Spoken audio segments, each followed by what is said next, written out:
Selanjutnya kami persilakan calon presiden nomor urut 1 Bapak Anies Baswedan untuk bertanya kepada calon presiden nomor urut 3 Bapak Ganjar Pranowo. Waktu Bapak 1 menit, kami persilakan Pak Anies. Terima kasih Pak Ganjar. Pertanyaan ini terkait dengan kinerja Kementerian Pertahanan. Ketika tadi kita bahas sama-sama situasi pertahanan kita, Bapak tadi membahas tentang bagaimana belanja alutsista, bagaimana rencana tentang minimum force itu bisa dicapai dan lain-lain. Bapak melakukan review itu. Nah, di sisi lain, Bapak juga waktu itu pernah memberikan penilaian atas kinerja penegakan hukum di Indonesia. Bapak beri skor 5 atas kinerja hukum di Indonesia. Pertanyaannya sekarang terkait dengan pertahanan, berapa skor yang Bapak berikan atas kinerja Kementerian Pertahanan yang dipimpin oleh Bapak Prabowo? Silakan Pak Ganjar. Baik, masih ada waktunya Pak Anies? Cukup Pak Anies? Cukup. Baik, langsung saja kami persilakan Pak Ganjar untuk menjawab pertanyaan dari Pak Anies. Waktu Bapak 2 menit dimulai ketika berbicara, silakan. 5 juga. Saya punya datanya dan kemudian akan saya sampaikan. Maka di meja saya sudah saya siapkan data satu persatu. Namun demikian Mas Anies, tentu saja ada yang ingin saya sampaikan dari apa yang tadi sudah saya utarakan. Ketika kemudian kita ingin membangun sistem pertahanan kita, maka dalam perencanaan kita tidak boleh gonta-ganti. Kita mesti ajak, mesti konsisten.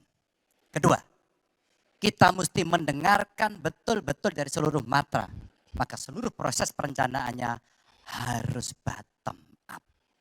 Sehingga saya ketemu dengan seseorang berpangkat cukup tinggi, Pak, kalau Bapak kasih persenjataan kepada saya yang tidak saya butuhkan, sudah saya siapkan museum untuk saya taruh di sana. Situasi seperti ini tentu tidak mengenakan. Tapi ini harus kita buka apapun kondisinya untuk perbaikan bangsa. Kritik otokritik itu menyehatkan. Tidak ada kok rasa dengki di hati saya. Yang ada adalah bagaimana rasa cinta tanah air ini mesti kita wujudkan.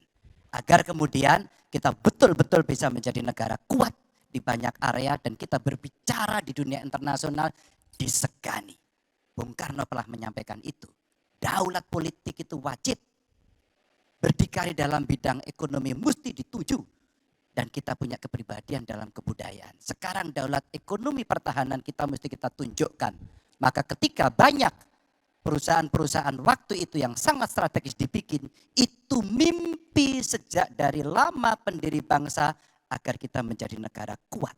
Dan itulah yang sebenarnya kita-kita yang harus meneruskan itu. Begitu Mas Anies. Ya, makasih Pak Ganjar. Cukup Pak Ganjar. Baik Pak Anies.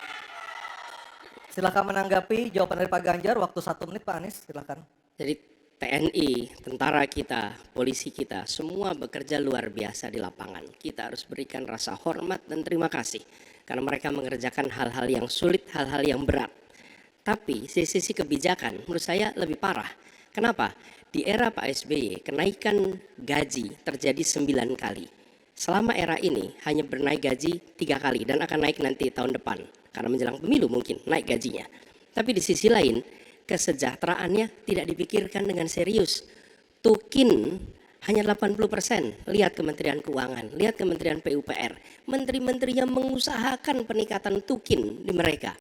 Lalu kita lihat tadi alutsista yang bekas. Yang itu resikonya adalah keselamatan dari TNI kita. Mereka bekerja keras menjaga setiap jengkal tanah Republik ini. Tetapi mereka tidak didukung dengan policy. Karena itu menurut saya skornya justru di bawah 5 Mas Ganjar. Kalau 5 itu ketinggian Pak Ganjar. Terima kasih Pak Ganjar. Baik, waktu habis Pak Anies. Pak Ganjar silakan jawab pertanyaan dari Pak Anies. Waktu Bapak 1 menit. Silakan Pak Ganjar. Mas Anies gak usah takut. Disebut aja angkanya berapa gitu loh. Kayak saya gitu loh. Jangan di bawah 5, sebut aja berapa. 11 Mas. Dari 100. Oke. Ini sedikit ngajari kendel Mas Anies biar berani. Apa yang kemudian saya lakukan dari jawaban saya untuk membela para TNI kita? Saya bersama mereka. Saya mendengarkan, saya berkeliling Indonesia, saya mampir bertemu di rumah-rumah mereka, di asrama-asrama mereka. Maka kami tidak mau kalau kemudian mereka, mohon maaf, bertempur dan mati sia-sia. Saya tidak rela. Maka itulah yang saya bela.